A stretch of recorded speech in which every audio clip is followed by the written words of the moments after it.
guys, today I'm going to be working on 2 paintings of amazing animals that I wish were still here today. These are the Thylacine and the Sabertooth tiger. So I think there's just something so fascinating about animals that have gone extinct and being able to see like their bones, like the saber-toothed tiger, just looking at how massive their front teeth are and being like, oh my goodness, I cannot imagine a cat looking like that today. It's so cool. Even like going to the museum and seeing like dinosaur bones and wondering, man, what would it be like if there was this giant reptile that was like 50 times the size I am roaming the earth? What would that be like? So that's what's really cool about extinct animals. So let's talk a little bit about the Thylacine. It's honestly a really cool animal, and I'm going to explain why I think that. So these animals, they're also called Tasmanian tigers or Tasmanian wolves, and they're not either of those things. It's just a cute little nickname they've been given. They're actually marsupials,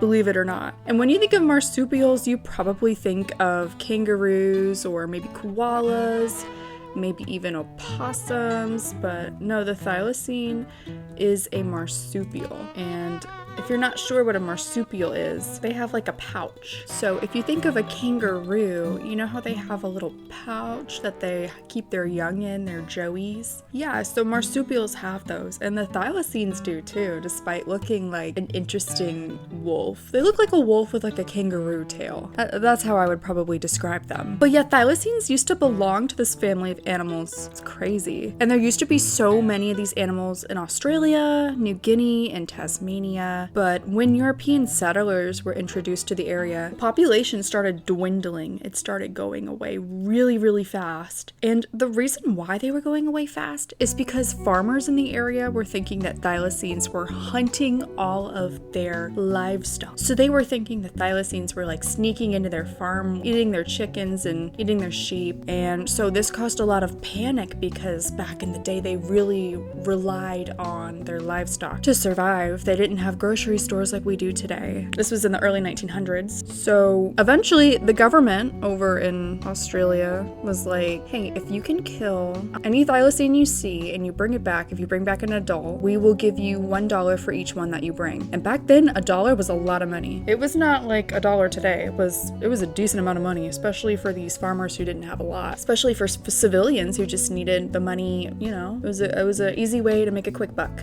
So people would hunt these Thylacines for sport, you know, for fun, because they knew that they would get money from it, from the government. But the problem is that people were hunting them so frequently that they were basically none in existence. There were a few in the zoo, and other than that, they were gone. So eventually they did receive a protective order, which means like, hey, stop hunting them. They're about to all go away. And there was one left in the zoo. We actually have footage of it, believe it or not. Like, that's how recent this was. It was in the 1930s, and let me see if I can put up the footage so you can see what I'm talking about. But this is the last known Thylacine. So don't they look like a dog with like a giant, like long snout? And I mean, their legs look like a normal wolf or dog. It's like a striped dog. That's what they look like, even though they're not dogs at all. It's crazy. It's so cool. But it's really sad.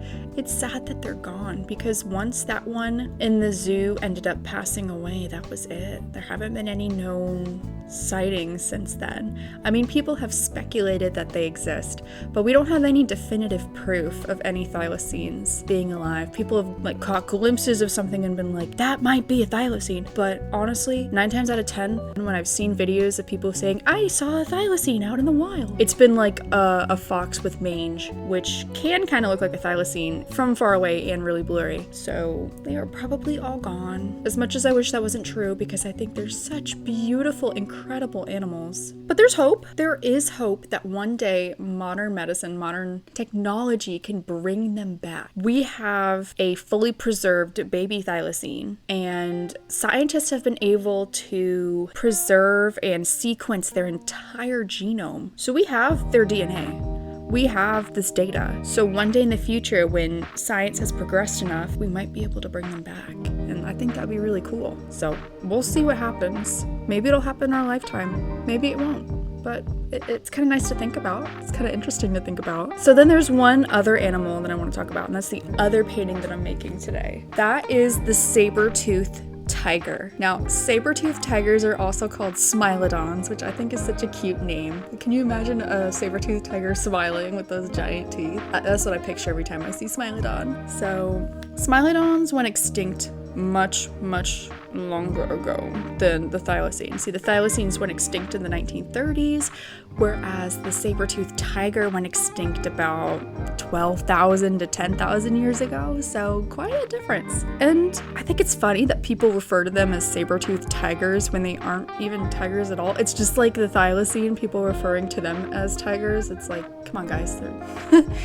I know they look like tigers, but they're not. They're honestly more related to lions than tigers. Researchers even believe that smilodons behaved similarly to lions and that, they lived in a pride. They lived in a society together with like one ruling male over a bunch of females. It wasn't like a solitary cat that lived on its own. They were social, which I think is cool. We also know a lot about saber-toothed tigers because of the La Brea tar pits in California. They found over 100,000 of their bones at that site. That's a lot. And we honestly think that because, well, they often hunted prey that were falling into these tar pits, that the prey would fall and they would get stuck in the tar. So the saber-toothed tigers were thinking, oh, well, that's an easy meal. We'll just jump down there and grab our prey. But a lot of the times they would get stuck themselves and they would die in the tar pit, which is really sad. But on the other hand, we're happy about this because now we have all this information and data from them, from their bones. If they hadn't fallen in the tar pits, we probably wouldn't have as these preserved skeleton structures in museums. So the La Brea tar pits are really important. Now, we don't know the exact reason why saber-toothed tigers went extinct. We know why the thylacine went extinct. It's very obvious that humans hunted them to extinction. The government program they had to bring in the dead thylacine and get $1, that contributed to their decline. But when it comes to the saber-toothed tiger, we are not completely sure why. But this probably won't come to a surprise talking about thylacines, that we believe early humans are probably the reason that saber-toothed tigers went extinct, because there is evidence that early humans and saber-toothed tigers lived during the same time. So maybe early humans hunted saber-toothed tigers. That could definitely be something that happened. But regardless, it's so cool to be an artist and try to make my own rendition of what I think these animals would look like. Obviously, we know what thylacines look like because we have lots of photographs and we even have a video of them.